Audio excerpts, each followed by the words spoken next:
Hey everyone, I'm Stephanie, and I believe that all readers should read children's literature, especially adults. So that's what we do on the KidLit Love podcast. We celebrate all things children's literature, picture books, early readers, middle grade, and young adult novels too. Whether you're an adult reading to your inner child or connecting the young readers in your lives with fantastic books, you've come to the right place. Each week, we'll talk to a different children's literature author and discuss their books, their hopes and dreams for readers, their writing process, and much, much more. So, grab a notebook to build your TBR, and let's get to today's episode of KidLit Love.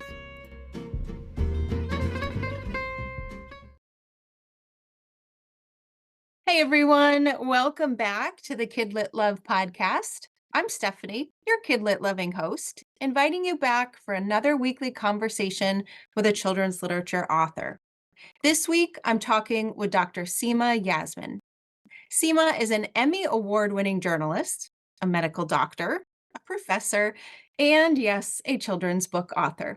She's here today to talk about one of her newest picture books, The ABCs of Queer History, a book that explores what it means to be accepting, brave, compassionate, and inclusive.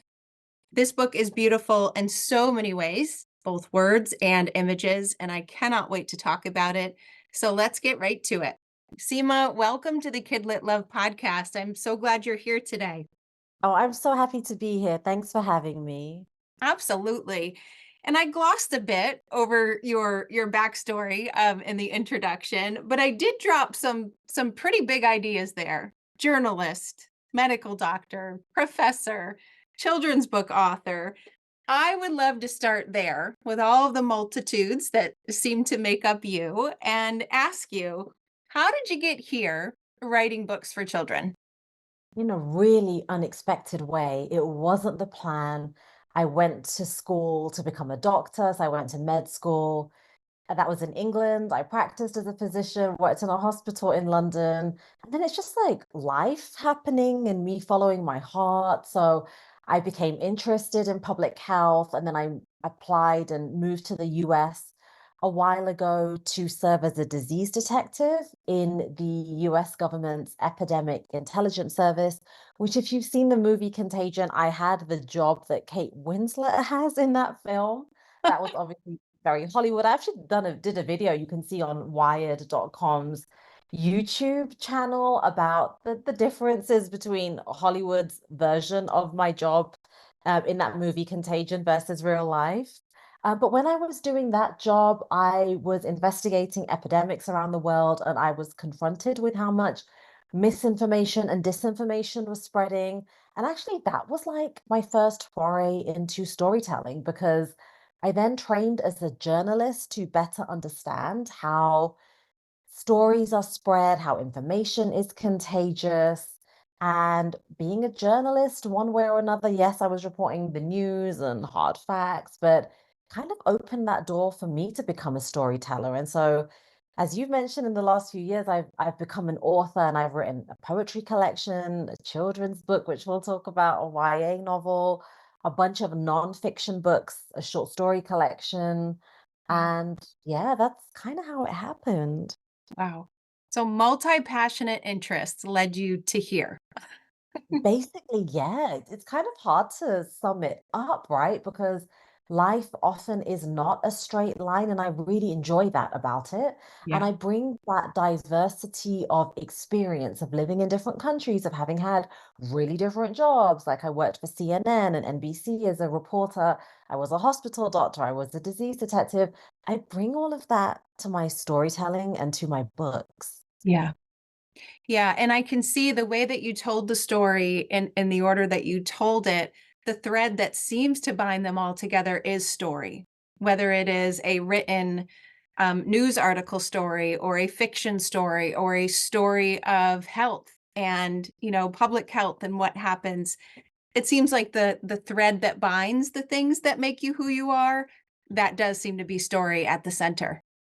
Absolutely. And I think the storytelling is how we are human, it's how we become human. If you think about the way we learn cultural etiquette and societal norms, or just how the world works, it's all through storytelling as children.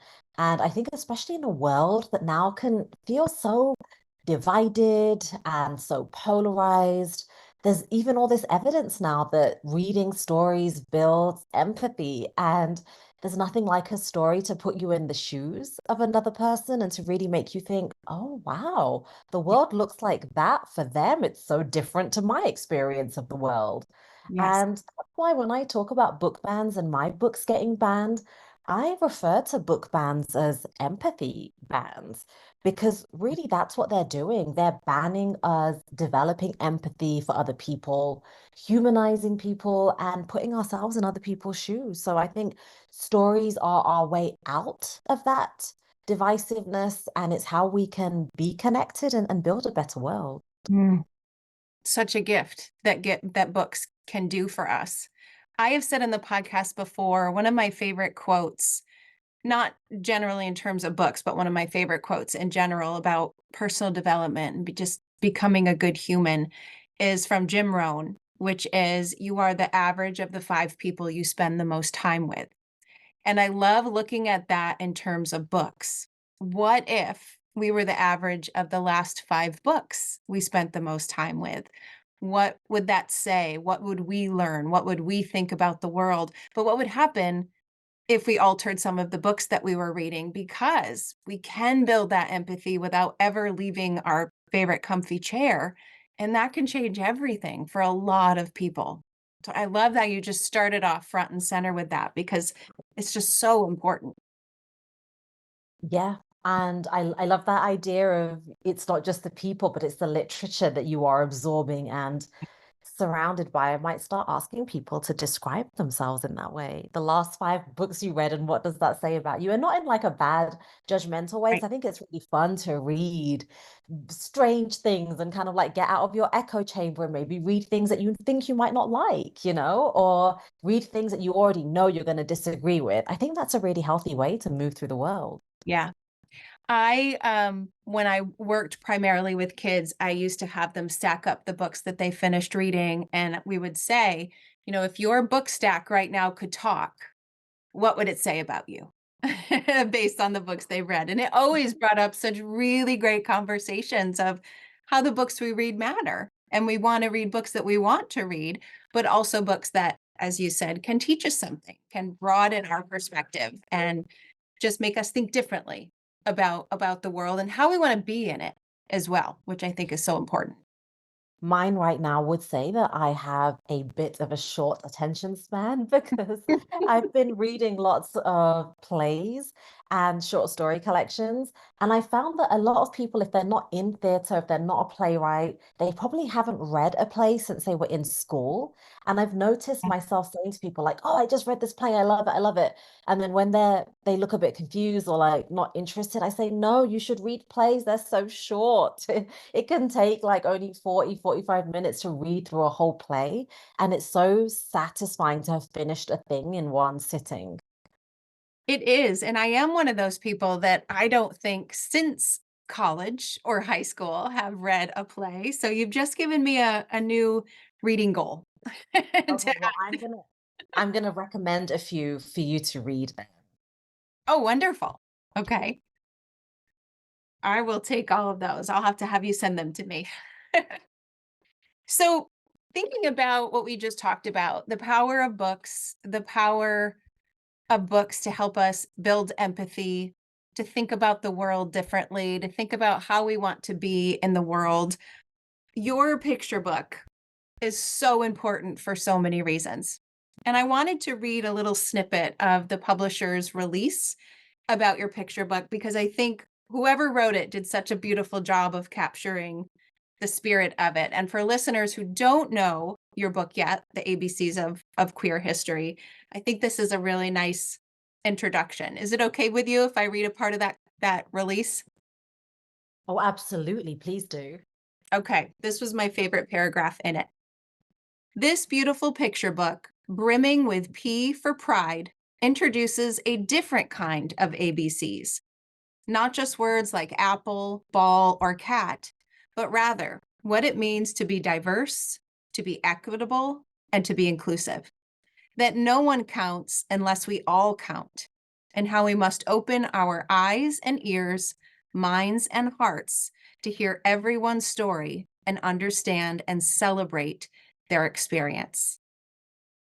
I get goosebumps every time I read that paragraph because it is such a powerful statement about your book. And it is something that I truly felt as a reader reading it.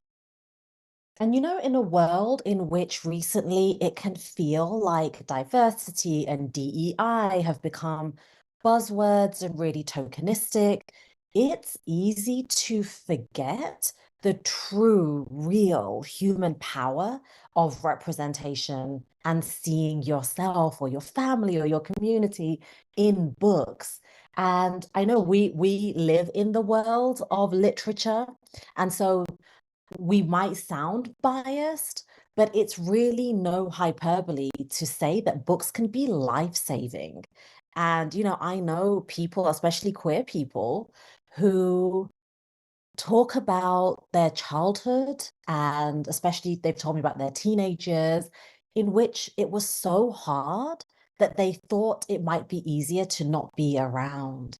Mm. And when I ask what changed that, they talk about a librarian or a teacher handing them a book in which someone like them thrived, survived, lived a full life.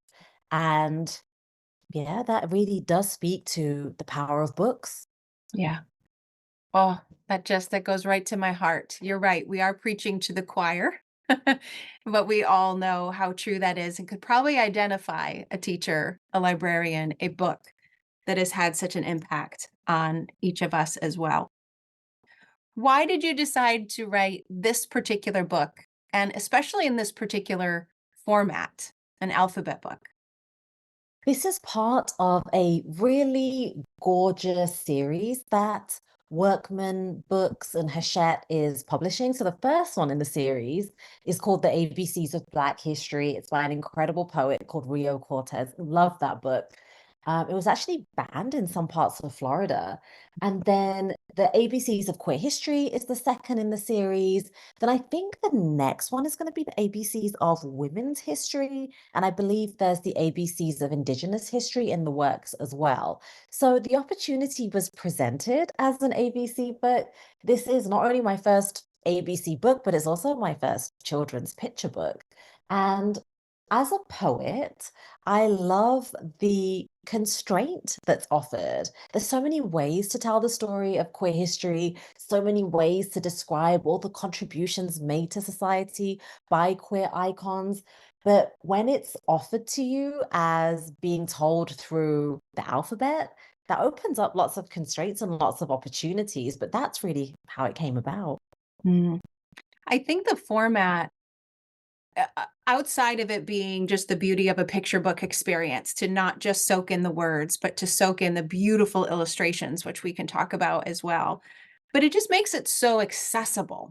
It isn't a narrative maybe that someone feels is overwhelming or that takes a long time to get through and go through the history. It's so invitational, it's so accessible that I think the format, especially just for me as a reader, it works. I love books. I love picture books. I taught little people, but I just felt that it was so approachable. Yet you are doing so many things in there. You are talking about big, important concepts. You are sharing important history. You're talking about historical figures. You have so much in this alphabet book that I actually have read it a couple of times and feel like every time I read it, there's some other layer that I'm taking away from it. And it's just I'm so in awe of all you managed to put into an alphabet book like this. Thank you so much. And credit to the illustrator, Lucy Kirk, Yeah. as well, because For people who may want to crack open the book on a day when they don't want to read a lot of text, the illustrations do so much in terms of world building or world describing. I've seen children just poring over it and just getting lost in the illustrations, and in each different spread, there's different family structures. There's, just a lot of representation and a lot of storytelling going on through the visuals. And that's really engaging and lovely too. I am all for text, and the book is a book length poem. But I love it when the illustrations complement that so beautifully and do their own work of storytelling. Yeah. Picture books, I've said it so many times, it's just a special kind of magic because of the mixture of the words and the pictures and the experience. I adore picture books for so many reasons, and I think adults need to keep reading them as well, and I think your book is the perfect example of, yes, this is a book for children, but this is a book that every adult needs to read too.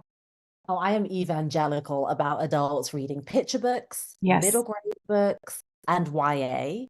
And I have had friends, adult friends, fellow doctor friends, read the ABCs of queer history, and especially reading through the back matter, which goes into a little bit more depth about the people and the concepts that are described in the book. And those doctor friends have said, oh, wow, like you described the difference between gender and sex in a paragraph in a way that's really clear. Yes. And like I wasn't taught it. And like I'm so glad to have had access to that. And I'm like, yes, this is why we all need to read children's books in middle grade and YA, because it does introduce us to concepts in really real life ways, but it's really accessible. And that's what literature needs to be. And I love that. Yeah. And I'm so glad you pointed out that back matter because there is the main beautiful ABC section of the book, but then you have another set of ABCs that does go into more of the history. And as you mentioned, this section that I agree with all of your friends was probably the clearest, easiest to understand, straightforward description of a lot of things I think the world struggles with understanding. And it was, for me, someone who works really hard to understand and appreciate all the different ways the world and people work. I just appreciated how, I don't want to say child friendly because it is child friendly, but how adult friendly also that back matter was, which is why I think everybody needs to read it. I just felt like it put such a different feeling, maybe a different level of accessibility than if someone were just, heading to Google and say, okay, what's the difference between this? That's where we get into trouble. And Yeah. this was just such a beautiful, straightforward, easy to understand description that I think a lot of people need. Yeah, and to your point, that can get us in trouble, especially in the age of Google using AI to answer questions. I did an interview for the New York Times recently about this, and from like a health perspective, I mean, literally, AI powered Google will tell you to eat rocks as a way of getting minerals. Oh, But in terms of the back matter, that's something I also learned a few years ago when I was writing my first book that was not for adults. So, my first non adult book was a YA book, but a non-fiction YA book, which came out in 2022. It's called What the Fact, WTF, Finding the Truth in All the Noise. And it's a non-fiction YA book that's really a guide to the world of news and fake news and misinformation and disinformation. And it's a book that arms young readers with the information they need to be able to separate fact from fiction, to be able to spot a lie when they see it on Facebook or Twitter or Instagram or wherever, just to really make them savvy consumers of yeah, information. Otherwise, it's a scary place out there.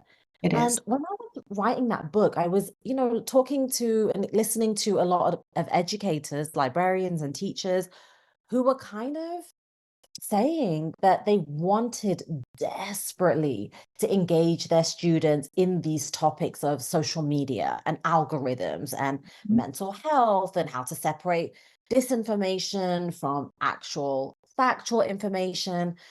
And they one of the things that they kept saying to me was that they didn't feel like they were well equipped because they didn't feel like they were on the same page as their readers. And that was one of my motivations for writing What the Fact is that you can read this book, you can pull up the free teaching guide, and you can know that you and your students have read the same fun material, and so that you are all literally on the same page and you are totally ready to jump into these tricky but interesting and challenging conversations about news and fake news, right? And I Yeah. think sometimes those conversations don't happen because we get in our heads and we think, oh, I don't even know how to explain the difference between misinformation and who am I to try and engage with a young person about social media, right? Or about this stuff. And it was a really beautiful thing to put that book out there and to just empower people to have those conversations. And I felt the same about the ABCs of queer history, that I didn't want a grandparent or a librarian or anyone to be reading the book and be like, oh, I don't know how to describe the difference between some concepts or how to really break down the definitions in LGBTQ. These definitions actually evolve over time, right? That's how language works. It's always shifting. And so that was the impetus for putting together the back matter that's really accessible. So that if the person you're reading with or reading to, or just for yourself, you're like, oh, wait, there's a word here that I don't quite get, or I want to understand a bit more about what that person said or did, then you just turn to the back and it breaks it down for you in a way that's really accessible. Yeah. Which I did many times back and forth. I read it through once, and then I read the back matter, and then I read it through again and found myself flipping back and forth on that second read to connect the two together, and then ended up also heading to Google to kind of Mhm. take the things that I wanted and needed to know more about and look them up. And you're right. I am an educator. I work really hard to make sure what I find on the internet is good, solid information, but that is really hard to do. And so Mhm. pairing it with your previous book, because books ideally are sparks, right? They Yeah. teach us something, they're sparks to do something, to try something, to change something. And having a book like this with the information at first, the back matter, and then knowing where and how to go after that to keep learning in the direction we want to go really is so important. I can so appreciate the connections I'm making now between your books. My favorite thing is when a book is a jumping off point, right? Like I will close it, I will have enjoyed it, but now I have more questions. Now Yeah. I have more things I want to read. So I like that. I like starting people on a journey of discovery through my books. Yeah. As I was looking at the alphabet, I was trying to, in preparation for talking to you, think, okay, what was my favorite letter? What was my favorite page? Which was it going to be? And I really can't narrow it down because there are so many lines I lifted out of your book. I have a quote notebook. I love collecting quotes from the books that I read. And normally it's a handful of quotes per book. And you now have 2 pages in my quote Oh. notebook of all of these beautiful lines that I just wanted to hold on to. Is it okay if I read 2 of the lines from P for Pride? Oh, yes, please. I would love to know what jumped out for you. This now again, I have lots of favorites, but I think this one is just so beautiful because the word pride, in the media can be construed in different ways and thought of in different ways. And I love the way that you frame it, which is this: pride is waking up every day saying, I celebrate me. Pride is looking in the mirror and loving what you see. That one just went straight to my heart. And don't we want that for every kid to just look at themselves and love themselves and feel loved for being exactly as they are? Yes. Yes, that one went right to me. And another one that I think is important for people, or at least, when I have conversations with teachers, with educators, is the idea of pronouns. and well, why do we need them? And why do I have to introduce myself and say them? And I love this, what you said in the book. Pronouns and identities are nothing to fear. They are letters and words that make our lives clear, right? To be seen, to be That's seen it, as and are. understood. Yeah, to be seen and understood, and it is kind of funny when people are like, "I don't like pronouns, I don't want pronouns," and I'm like, "You just used a pronoun? Like, Right.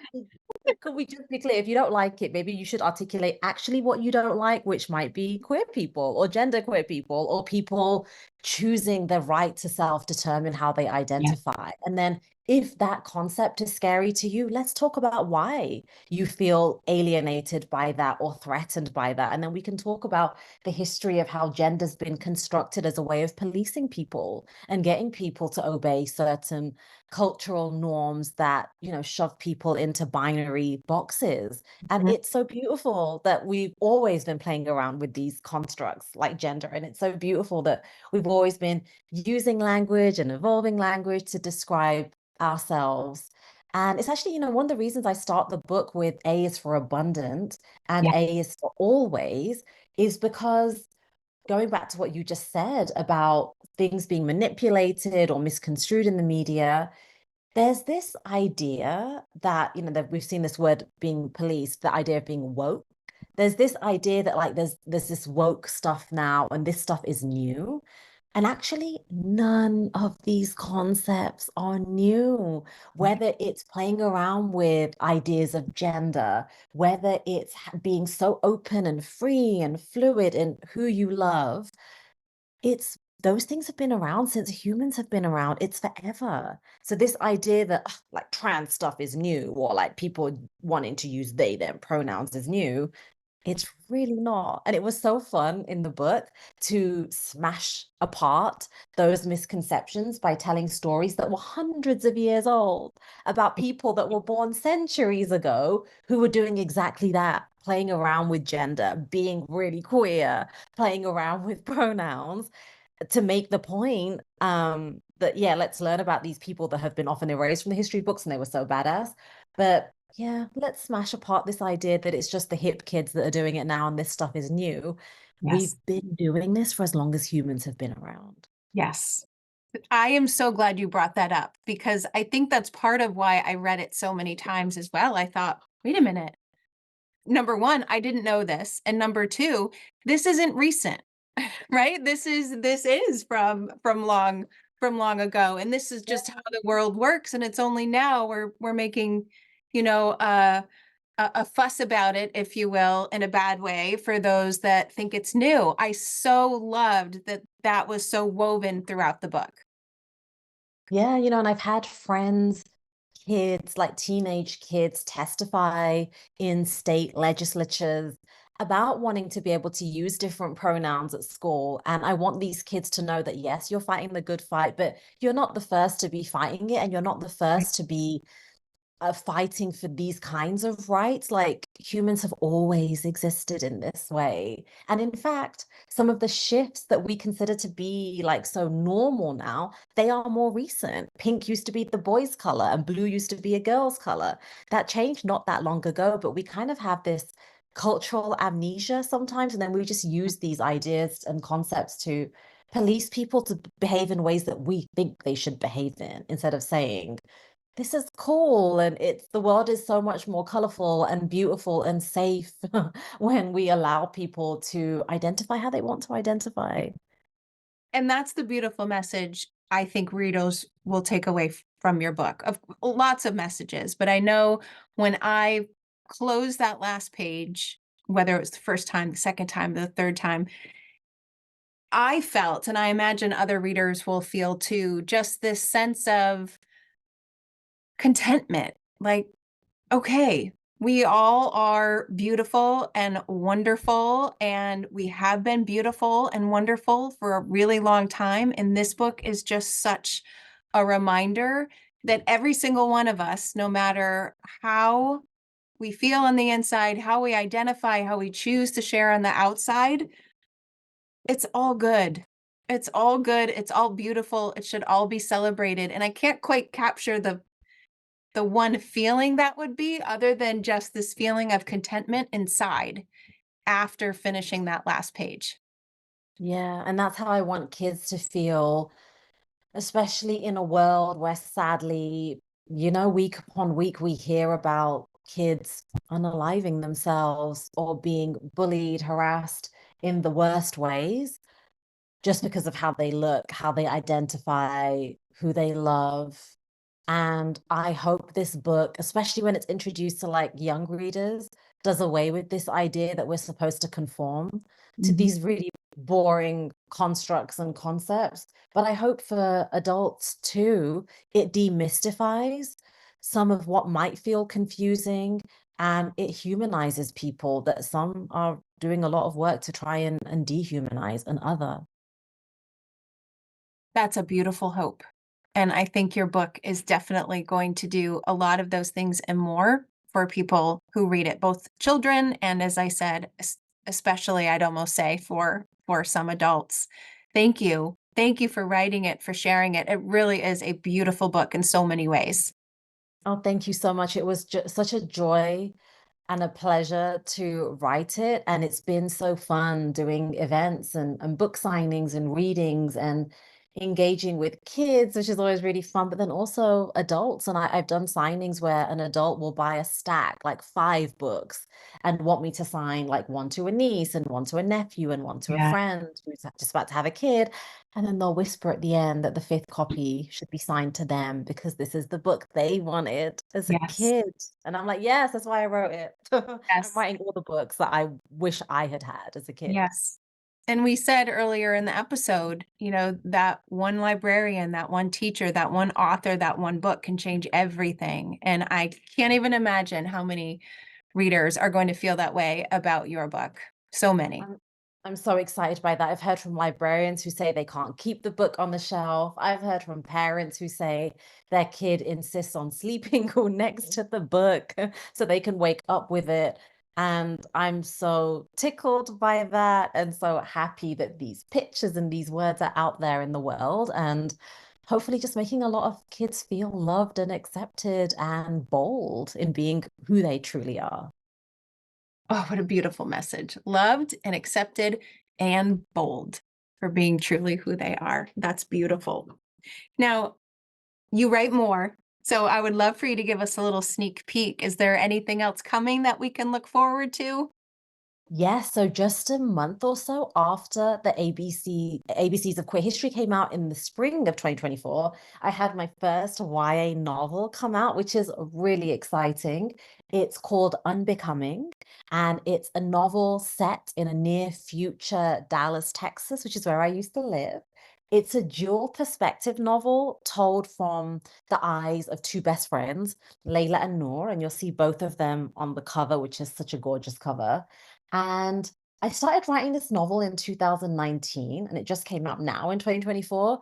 But when I was writing it in 2019, I set it in a world in which the Supreme Court had overturned Roe v. Wade, and then every state had followed suit by criminalizing abortion. And so, yeah, it's funny now the book is out. People are like, "Oh my God, you're psychic," and I'm like, "Not really." Like it was predictable. The writing was on the wall, but it's set in a near future Dallas in which and if in a near future America in which abortion is like criminalized, and it's about 2 best friends figuring out their desires and their bodily autonomy and their friendship in a world that doesn't look exactly how they want it to look. So it does have it does tackle this issue of abortion, which I think many more YA books should, because it's a fact of life. And I think 700,000 American teens fall pregnant every year.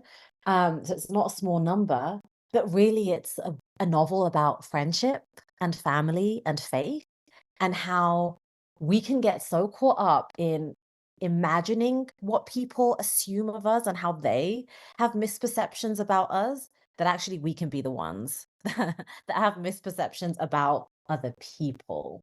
So Mm. it's a novel full of plot twists and characters who you think you know who that person is, and actually they're never black and white because humans are complicated. And so there's a lot of plot twists and a lot of unexpected reveals. It sounds wonderful. I cannot wait to read this. Thank you. Yeah, it's been exciting to have this out in the world too, and such an interesting time for the book to be out there. But Right. again, it's one of those topics that it affects so many people. Like if you haven't had an abortion, I promise you, you know somebody who has, whether they've told you or not. And so I want there to be more storytelling about that as well. Yeah.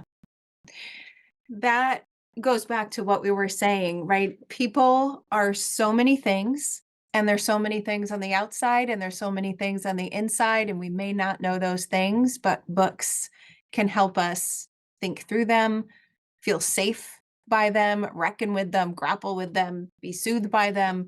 And if we don't have books on these hard topics, these important topics, these topics that some other people might not want to write about, then we're leaving so many of those readers out that could really find something that they need in those pages. And I love how you're going all in and you're tackling it all because we need it. So many of us need it. Yeah, and in a book like this, it's not that it has to be all about abortion because abortion is a Right. part of life. So really, it's a novel about life and about how do you go through a hard thing with your best friend while trying to maintain that friendship when you don't always see things, that eye to eye. So really, it's about that. And it's been challenging because even though, it's a book about friendship and family and faith, there are large retailers that are refusing to sell the book because it tackles Yeah. abortion. And so that worries me because it just means that there are young people, there are adults that won't be exposed to this book that probably would be really important to them. And so please check out Unbecoming. Please tell people about it. And word of mouth is really important in a time in which there's a lot of censorship happening of what people can and can't read or what books people will and won't be exposed to. And there's a really lovely audiobook as well that's narrated by two actresses, one each for Layla and Noor, the co-protagonists. So if you like audiobooks, that probably would be really enjoyable as well. Wonderful. Well, I'll make sure to put links to both of the books, ABCs of Queer History and Unbecoming, in the show notes to make it easier for everyone to click on it. I think one of the other important things that I've learned recently, I wish I knew this before, is that I can actually go to my library and request that they carry books that they do not yet. And so that may be another way to get books like this into the kids' hands that need them.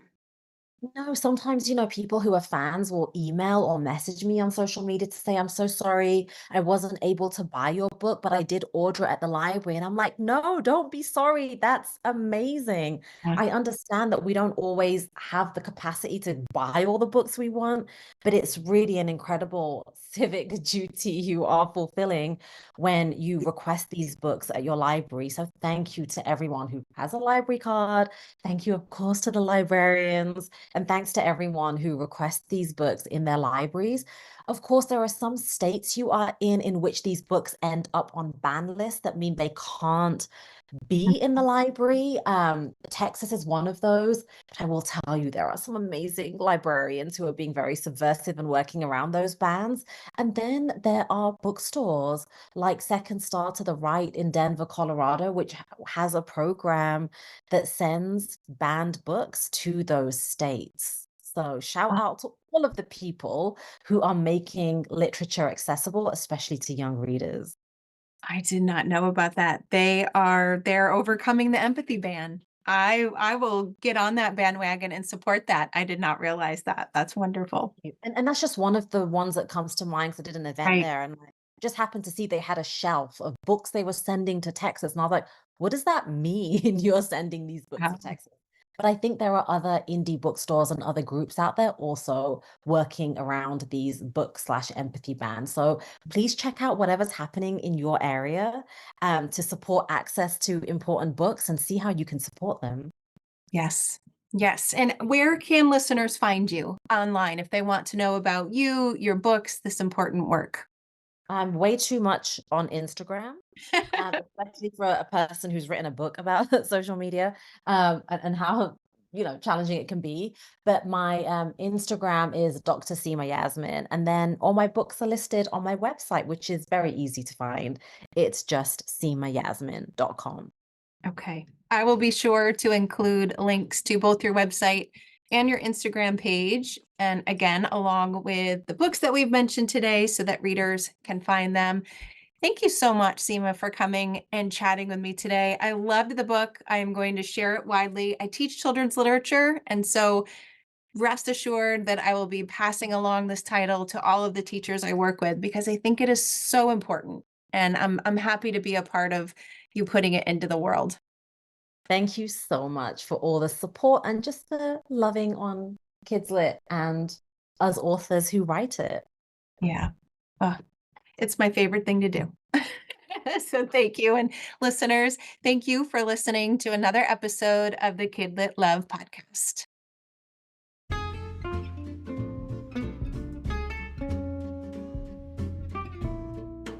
Thanks for listening to today's episode of the KidLit Love podcast.